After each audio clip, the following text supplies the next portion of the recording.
This episode is brought to you by Shopify. Upgrade your business with Shopify, home of the #1 checkout on the planet. Shop Pay boosts conversions up to 50%, meaning fewer carts going abandoned and more sales going cha-ching. So if you're into growing your business, get a commerce platform that's ready to sell wherever your customers are. Visit Shopify.com to upgrade your selling today. Which Manning brother will win the FanDuel Kick of Destiny 3 on Super Bowl Sunday? Peyton or Eli? Watch the showdown live on Super Bowl Sunday. Plus, new customers bet $5 and get $200 if your bet wins. Only on FanDuel, America's #1 sportsbook. 21 plus and present in Virginia. Must be first online real money wager. $5 deposit required. Bonus issued is non-withdrawable bonus vest that expires 7 days after receipt. Restrictions apply. See full terms at FanDuel.com/sportsbook. Gambling problem? Call 1-800-GAMBLER. At your job, do you ever have to deal with a nose roller? How about a snub pulley? Well, if you're installing a new conveyor belt system, dealing with the different components can sound like you're speaking a foreign language. Luckily, you've got a team ready to help. Grainger's technical product specialists are fluent in maintenance, repair, and operations. So whenever you want to talk shop, just reach out. Call, click Grainger.com, or just stop by. Grainger, for the ones who get it done.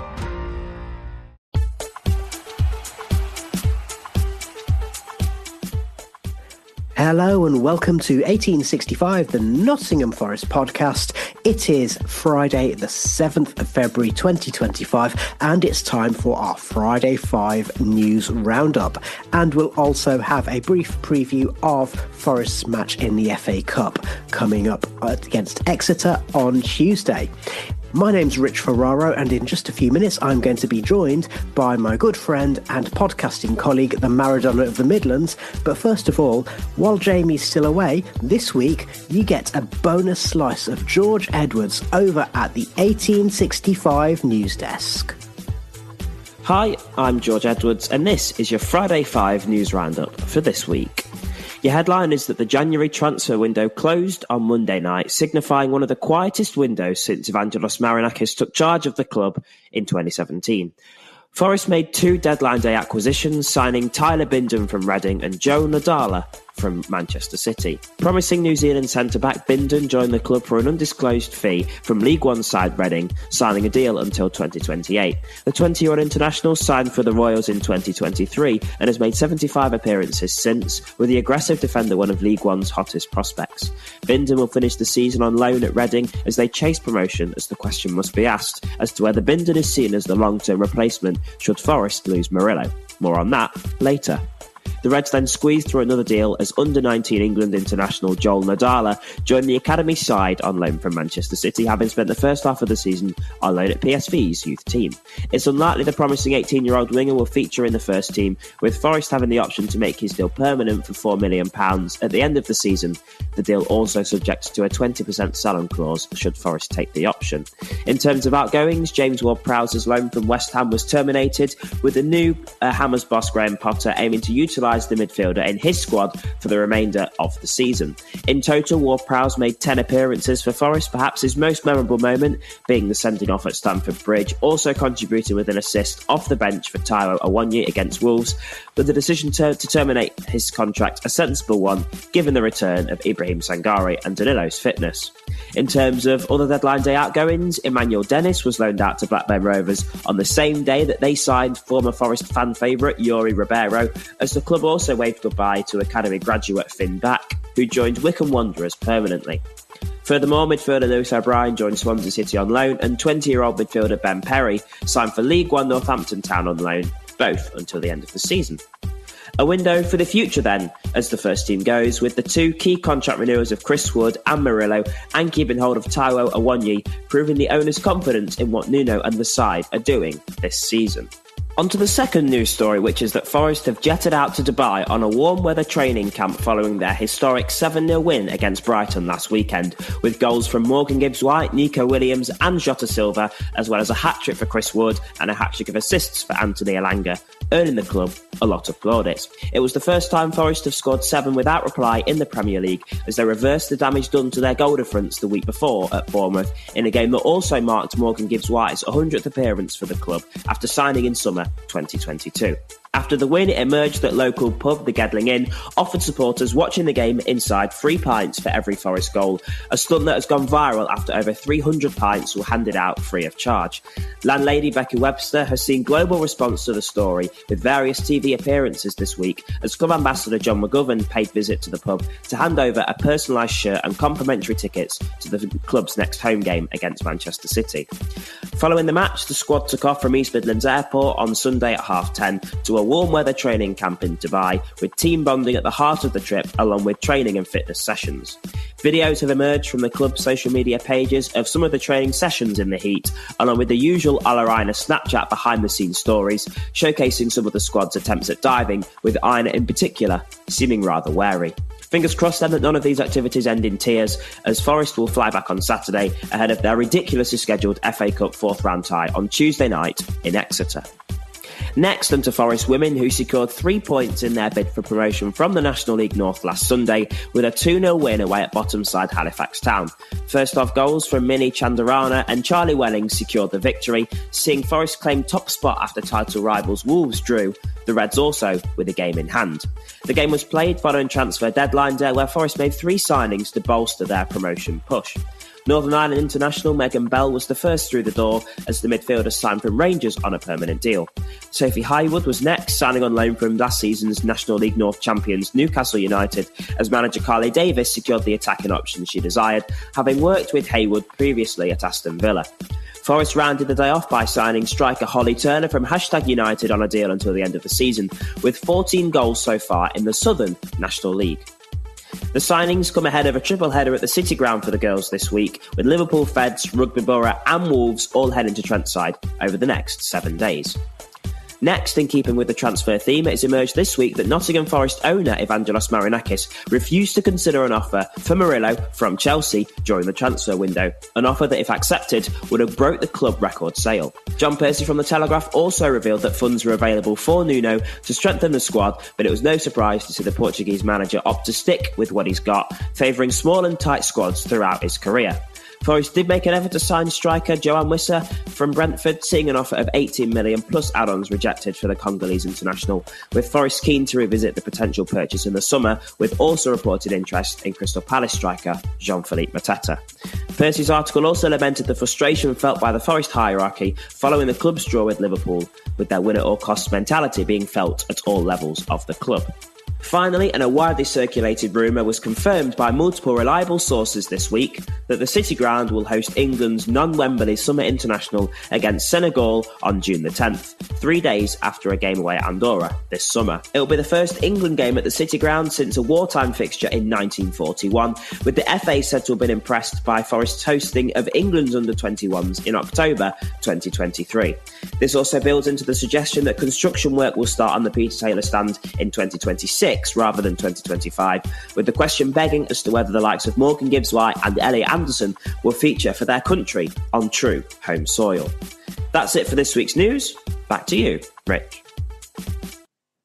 Thank you so much, George. Great to hear your voice, and I wish you luck for the ridiculous midweek trip to Exeter. Now, Maradona of the Midlands, thank you very much for joining us, and let's start off by talking about the second story, which was basically talking about Forest's first team. They've gone on their warm weather training camp, but it's well earned after a 7-0 victory over Brighton. We've already discussed this in our match report, and so if you haven't heard that, then please go back into our archives and have a listen. But Maradona, did you see that coming? No, I don't think anybody would have seen that coming. Thought a victory was probably on. But yeah, 7-0. There's periods at the beginning of the season where I thought, somebody's going to get a good tonking up us sooner or later. But just because we've been on a bit of a downward curve last couple of weeks, I didn't see it coming at this point of the season, I have to admit.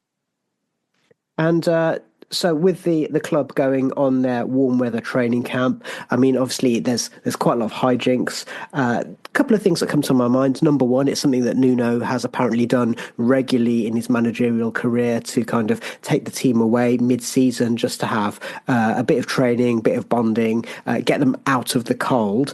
The other thing that comes to my mind is, was it tactically timed so that it proved that no one was going to be sold in the transfer window?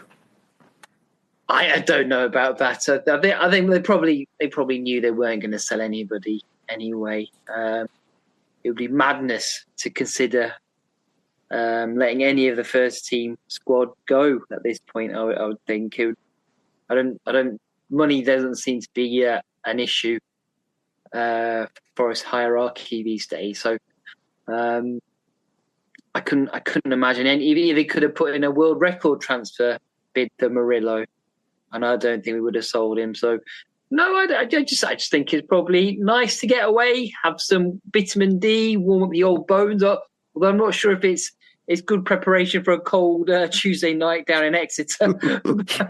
Yeah, warm weather training is normally used when you're going to be competing somewhere warm. So I'm not sure if that's good. They might have a bit of a cold shock when they come back. But they're young men. They don't feel the cold like us old uns do, so I'm sure they'll be fine. Okay, and just a couple of other notes. I think the Gedling Inn story has been covered extensively elsewhere, but I just want to mention Morgan Gibbs-White captaining the side and making his 100th appearance in a red shirt. And it's been a good career so far for him, hasn't it, at City Ground? Yeah, I mean, I'll be honest. I thought we were paying way too much money for him when he came. I couldn't see the value of paying £40 million for him. But I'm glad to say I was proven wrong there. He's proving to be worth every single penny, if not more. We could probably double our money on him now. Well, we haven't paid 40 million for him just yet, but yeah, those extra clauses are certainly racking up, aren't they? Yeah, and the European football clause, which seems so ridiculous at the time, doesn't seem so mad now, does it? They're canny those guys over in Wolverhampton, those club owners, but he's just turned into a real leader. On and off the pitch, it seems, and a real sort of part of the club, and he seems really proud to play for the club and represent it. And I remember when we used to have good players, and they used to act like they were doing you a favour by staying at the club. Mentioning no names, Stanley Victor Collymore. Are you making a comparison with a number 10 from Stafford? Surely not. But with Morgan, it doesn't seem that way. He seems genuinely pleased and proud to be here, and it's an honour for him to be representing the club. It's not like we've got a player, any of the players in the squad now who think they're bigger than the team, bigger than the club, and so that's really refreshing and pleasant to see, I think. Okay, and you touched upon it. I'm going to skip forward to George's fourth story, which was that the story in the Telegraph, the main substance of which was that the club apparently turned down what would have been a club record sale for Murillo from Chelsea. Now, I'm assuming we'd have been talking figures of about 70 million, but now that he's tied down to a new contract, you can probably add a little bit more to that, can't you? Yeah, I think I don't see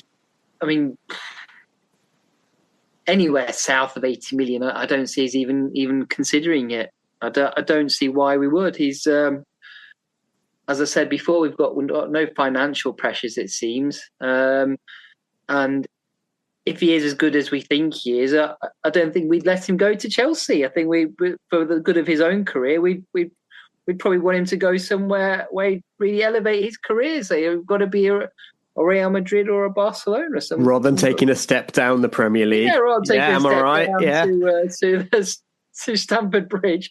Yeah. And I don't think he'd want to go either. He seems like similar to Morgan Gibbs-White. He seems really, really happy and pleased to play for Forest and represent them. And I think he probably feels a little bit of a debt of gratitude for Forest having taken a chance on him, having only sort of played 18 odd games in his career, and then not only bringing him over, but putting him in the team so early on, and his enthusiasm for sort of embracing life in Nottingham is all there for all to see. His eagerness to learn English and helping the other Brazilian players learn English. I think he became a father recently and all those sort of things, living in Nottingham. And so I think it's probably going to have a real emotional tie for him here. So hopefully he'll be here for many seasons to come. Yeah, I don't know if baby Murillo has arrived, but it's going to be a bit of a painful birth for Mrs. Murillo if baby shares the same dimensions. But yes, they do seem very happy. And I was marvelling about the fact that essentially Murillo became almost fluent in English in a year, bearing in mind he didn't speak a word when he came to this country. And I think that says it all. Let's move on to the first story that George brought us and the third story of this show. So it was the January transfer window. No significant incomings or outgoings. Maradona, that's what Nuno said he wanted. Does it suggest the club have learnt lessons from the past? I think so. I went on. I've been saying it throughout January on these podcasts that I didn't want any signings coming in. It would have been really foolhardy. Not even Johan Wissa? I wasn't that bothered about him coming in. He's a good enough player, but I think we're okay. The problem with bringing somebody in is when you spend that sort of money on them, you're sort of under pressure to play them. And if you're under pressure to play them, you're going to leave out one of your star performers this season. And you've got the danger of sort of creating bad feeling in the squad and resentment. And I just don't see why you'd risk it at this point. Wiss is a perfectly capable player, but up until now, he's been a backup striker for Brentford, at best, a mid-table Premier League side. I don't see if we're going to be in Europe next season, and I think we probably are. I think we're probably going to have to aim our sights a bit higher than somebody like Johan Wissa. I think we can maybe be looking to eat at the top table rather than maybe going to a mid-priced chain restaurant. Well, them's fighting words there, Maradona. Yeah, I mean, I personally, I'm not entirely sure I agree with you. I think Wissa's a fine player, and he's somebody who has the capability of certainly Wissa and Mbeumo at Brentford have punched above their weight, and I think they both have the ability to continue to do so if managed in the right way. And one other point which I think is a drawback would be AFCON next season. That's a fair point. I think you have to remember that when you're signing an African player. It causes all sorts of problems that first season, didn't it? Having all those African guys in the squad. So I think you want to mitigate it. Okay, we can have one or two, or maybe we've got three at the moment, I think, or four if you conclude Bolly, if he's still going to be there next season. To bring another one would be, again, I think, foolhardy and poor planning. So having sort of 4 or 5 players disappearing again, it just doesn't make sense to me. I think you have to keep that in mind when you're signing an African player. There's a fairly decent chance he's not going to be there for a good month of the season. Okay, well, let's concentrate on players who have come in. So they're both ones for the future. So we've got Tyler Bindon, New Zealand international defender. I'm sure the Chris Wood factor was prominent there. And also Joel Ndala, who's been signed initially on loan from Manchester City. He's going to go into the academy, but the prospect that he could be a winger in the first team in the future. And there's a good track record of players who've left Man City as youngsters and gone on to have startlingly good careers in the game. So let's hope Ndala is one of those. Do you think part of that is also future-proofing for injury proneness in the Hudson-Odois and Alangas of this world? Yeah, I mean, we do. We've got a good record of sort of buying players for the future, but not necessarily ever making it. But I think if you're buying somebody from Man City or getting him in on loan, I think it's just a formality that it will be a permanent transfer if they've agreed the £4 million option. I can't see the point of loaning a youth team player. I think that's just maybe a formality to get around some sort of financial issues, or just move the money into another tax year, or PSR year or something. So I'm assuming that he's effectively signed permanently, like Chris Wood had when he joined that January transfer window. And hopefully at that sort of level, £4 million, that's a fairly significant investment. And so he's obviously one they're looking to develop to play in the first team. The guy from Reading, he might become one of those that signed Forest, goes out on loan a few times and never actually sees the Forest first team. But I don't know. I've never seen him play. I've never heard of him until this week. So yeah, and let's not forget as well that we've got David Carmo and Marko Stamenic, who are both established players overseas, but whether we'll ever see them in a red shirt or not, who knows. With regard to players going out, Emmanuel Dennis going out on loan to Blackburn, Lewis O'Brien going out on loan to Swansea. That's probably quite a good move for him, especially as they've lost Matt Grimes. So it more or less guarantees first-team football for someone who, let's not forget, the season we got promoted, I would say that O'Brien was the best midfielder in the Championship. Ben Perry, the youngster, has gone out on loan as well. And a word for Finn Back, who, when he first broke through into the first team, it was due to an injury crisis, but he quietly impressed. But I think the fact that Forest went up was probably the death knell for his chances of getting into the first team, wasn't it? Yeah, for him and a number of other youth team players who were around at the same sort of time. In the Championship, a young player's always got a chance of making a few appearances, just due to the sheer volume of games you've got and the lack of finances at the club to bring in more experienced backup players. But now they're in the Premier League, and now we're at the top end of the Premier League. You have to be a truly exceptional young player to have any chance of making it. And I'm sure he's going to go on and have a really decent career as a professional footballer. But unfortunately, he's just probably not maybe they've decided at the club he's not going to be at quite the standard of being top end Premier League. But that happens to a lot of players. There's no shame in that. He's still going to have a great life as a footballer, hopefully. Yeah, well, good luck to him. And last but not least, on this one, I think George kind of covered it, didn't he? James Ward-Prowse going back to West Ham. There's a new manager there who's likely to play a style which is likely to involve the midfield a little bit more, I should imagine, tied into the fact that Danilo and Ibrahim Sangare are both returning to first-team action for Forest. I think everyone's happy with that one, aren't they? Yeah, I think. Sorry, excuse me. Yeah, I think so. He came in and filled in a role. So when Danilo got injured, he's possibly never going to be a main starter with the number of midfielders you've got. So with both Danilo and Ibrahim Sangare coming back to fitness, he would have just pushed him a little bit further down the queue and probably wouldn't have seen a chance to play again in the first team this season. So good for us. We get somebody off the wage bill and had some decent experienced cover when we needed it. Good for West Ham. They got somebody off the wage bill for half the season. Now somebody back when they've got a new manager who might want to use him. And good for James Ward-Prowse. He got a few decent performances out of the season, first half of the season with us. And hopefully he can play a lot more for West Ham. So I think that rare situation where it's a win-win-win situation for everybody involved.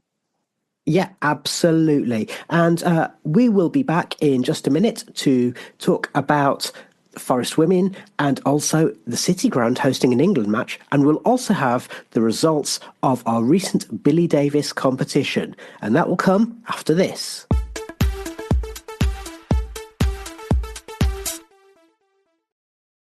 You're listening to 1865, the Nottingham Forest podcast.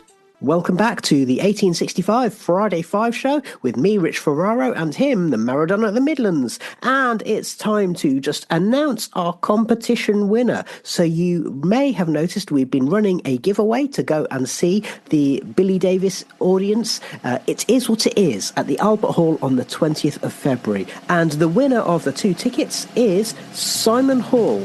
And Simon correctly answered that Billy Davies' first signing was the loan capture of Isaiah Osborne from Aston Villa. So well done to you, Simon, and enjoy the evening. Just for the record, there were a few wrong guesses, including David McGoldrick, Radi Majewski, Ian Turner and Nicky Shorey. And it was Isaiah Osborne. Do you remember him, Maradona? I do. He was a great big guy and tough with it and decent on the ball. And I always thought he was quite decent. Yeah, congratulations, Simon. And we'll have some guys at the event as well. So I'm sure we'll be reporting back on that in due course. Let's move on to the Forest women's team.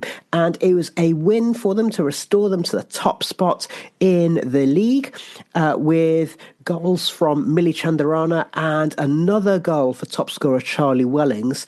But just as big news there is the fact that they've got 3 matches coming up in just over a week, in the space of a week, at the City Ground. So we will be hearing from Adam next week and the week after with his updates on how the women's team are doing. And finally, on this particular topic, 3 signings all in one evening is quite an exciting evening, and the women's team even launched a TikTok to announce those. So we've seen Megan Bell coming in from Rangers, who's a midfielder. We've had Sophie Hayward coming in from Newcastle, and as George reported, had worked previously with head coach Carly Davis, and another forward, Holly Turner, coming in from #United.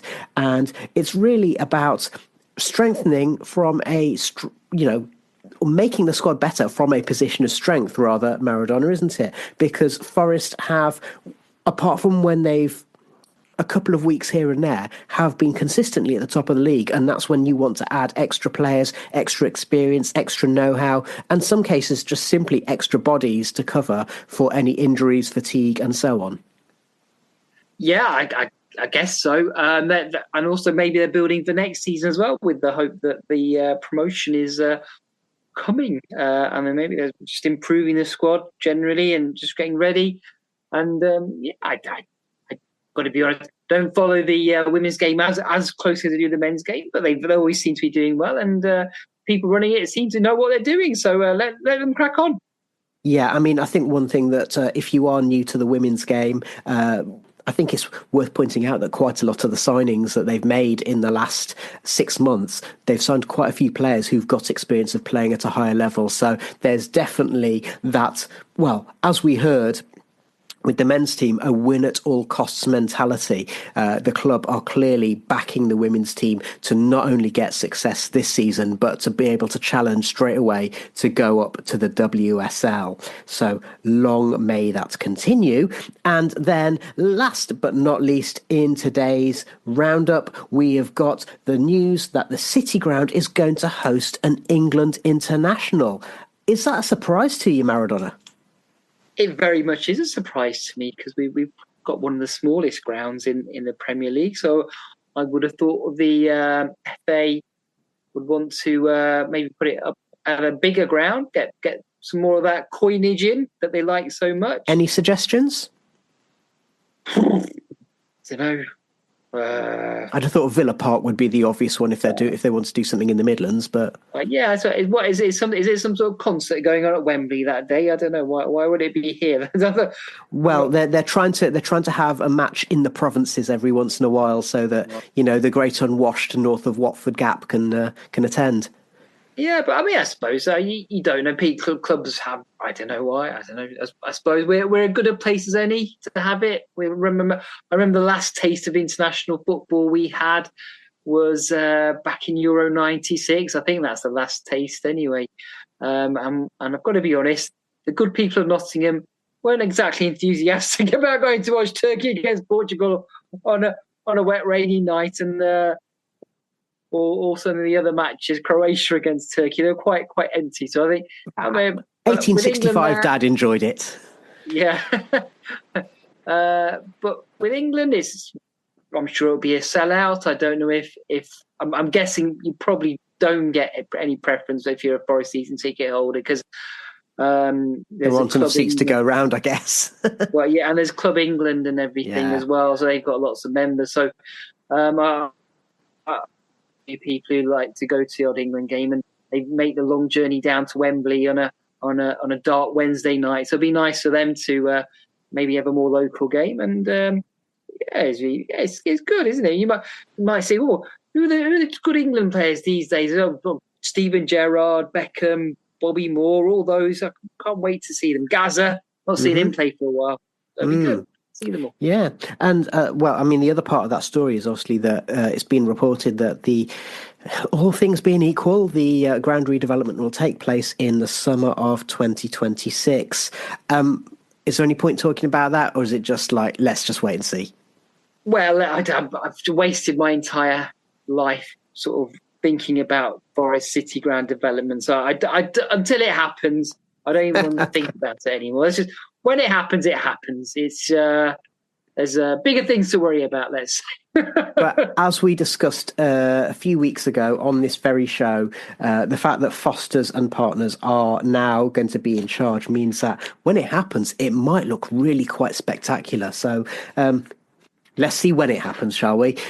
Okay, so last but not least, in this show, we've covered the news. Just a very, very brief look ahead to the Exeter match.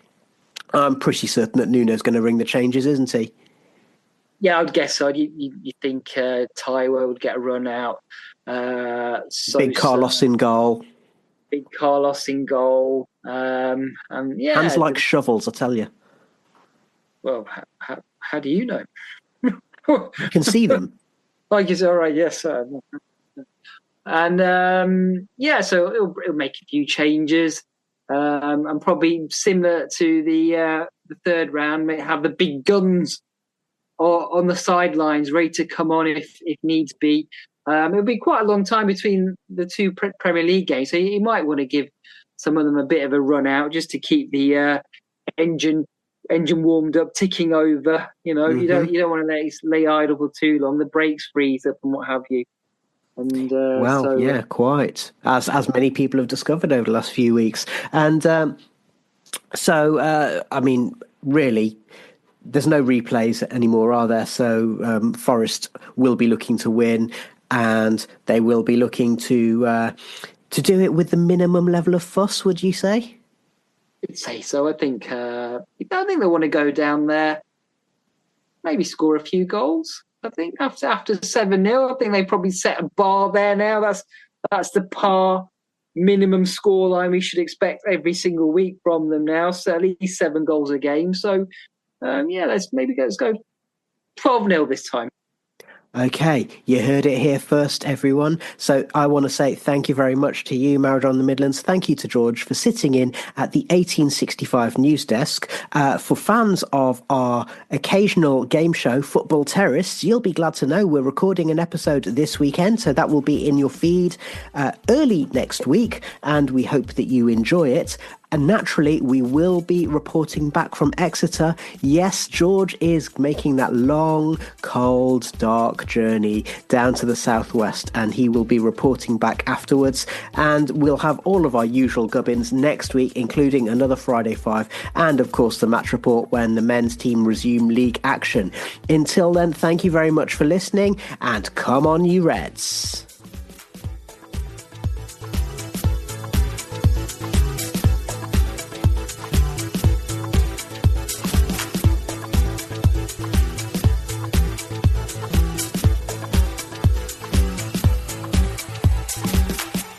And the winner of the lucky winner, I should say, I'm going to start that again.